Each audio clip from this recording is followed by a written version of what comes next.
Bang Habib, jawabannya seperti apa? Iya. Ini ada apa namanya? Kita kan selalu dengar FPI sweeping, FPI gerebek gitu. Sementara kan kita punya polisi gitu. Nah, Pertanyaannya, FPI ini sudah melebihi otoritas polisi misalnya. iya. Jawabannya gimana? Jadi begini, kita pertama yang saya ingin garis bawahi seperti contoh yang tadi kita berikan ya, soal festival film homo dan gay. Di sana tidak ada penggerbekan yang dilakukan oleh FPI, apalagi sampai perusakan. Yang ada satu adalah demo, aksi. Demo itu dilindungi oleh undang-undang. No problem, dalam suatu negara demokrasi bahwa demo itu adalah legal. Karena itu sesuai dengan undang-undang dan kita lakukan sesuai dengan prosedur. Yang kedua, pada saat kita ingin membubarkan daripada festival film Ki tersebut, kita juga melaporkan ke polisi. Dan akhirnya polisi yang melarang mereka. Dan akhirnya mereka gagal melanjutkan acara mereka. Artinya tidak ada yang non-prosedural. Nah, kemudian selain itu, di dalam berbagai kasus, FPI tetap tidak boleh keluar dari prosedur yang ada. Walaupun pada tingkat praktek di lapangan, terkadang suka terjadi gesekan. Itu kita akui.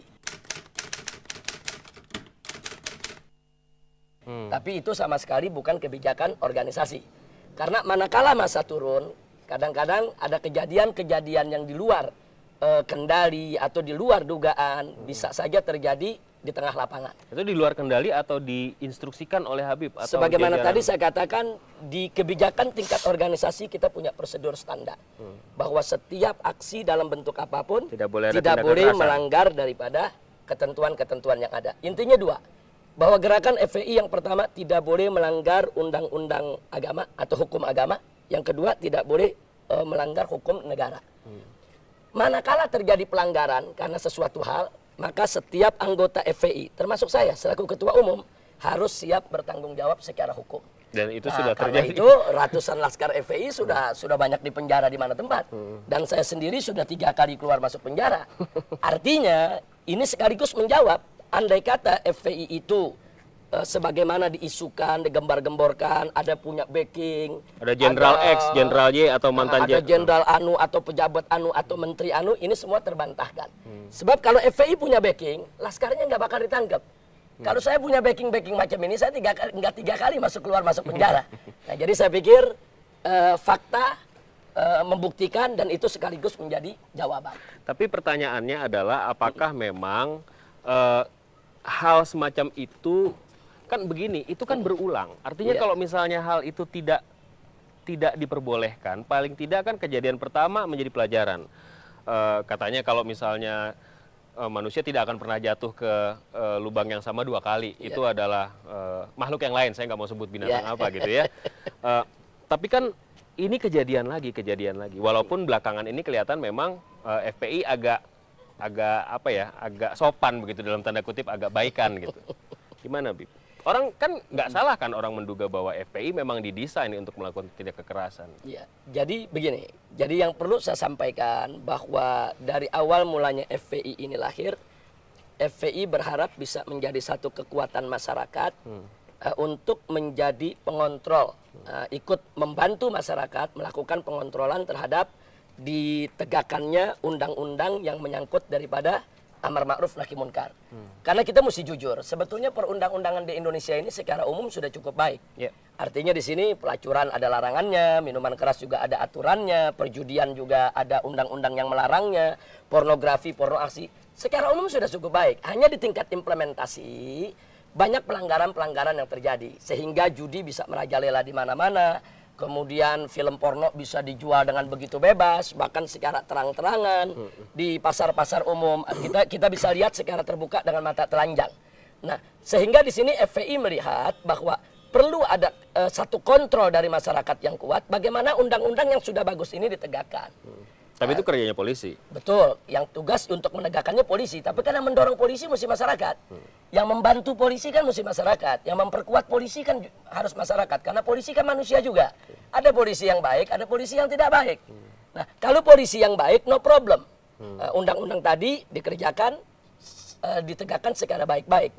Nah, adapun soal adanya laskar FPI, pimpinan FPI yang kadang-kadang harus berulang kali menghadapi kasus hukum, saya pikir ini bukan persoalan dia salah atau benar. Karena kan kita punya pandangan berbeda.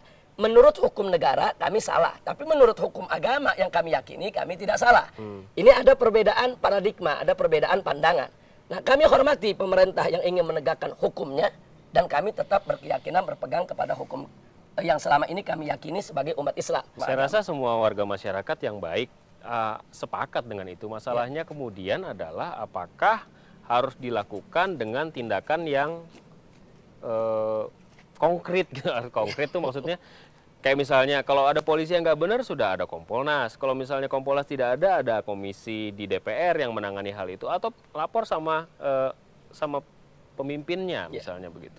Itu kan bisa dilakukan. Ya, kalau ada pelanggaran, itu kan teorinya. Nah, masa teorinya kan idealnya begitu. Artinya polisi nggak benar ada Kompolnas, ya kan. Kita lapor polisi nggak dilayani bisa di kejaksaan dan seterusnya dan terus-terusan. Ini kan teori indah betul ini. Tapi kita lihat praktik di lapangan tidak seperti itu. Nah, muncul pertanyaan sekarang. Bagaimana kalau penjahat dengan pejabat berkolusi atau berkolaborasi?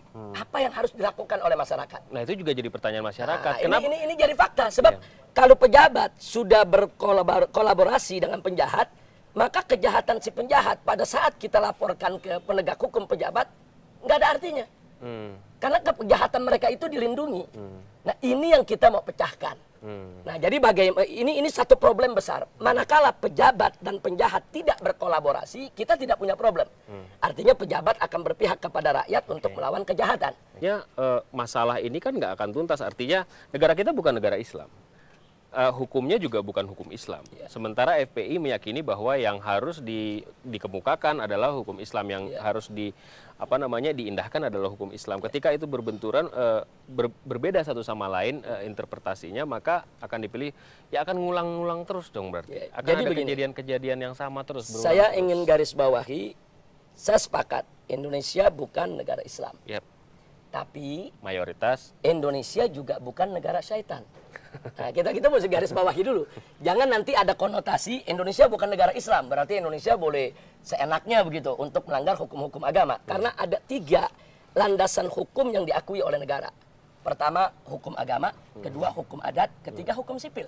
Nah, ini satu yang ingin saya garis bawahi. Indonesia bukan negara Islam, tapi Indonesia juga bukan negara setan. Yang benar, Indonesia adalah negara berdasarkan ketuhanan.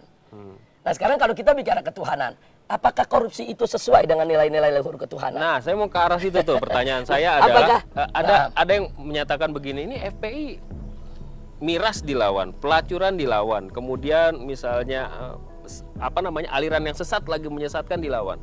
Kok nggak ada sih yang demo koruptor misalnya, atau obrak-abrik deh tuh kantor koruptor, atau obrak-abrik deh tuh orang yang menyelewengkan uang negara? Nggak ada tuh FPI. Kenapa itu kayak gitu? Kita jalan aja.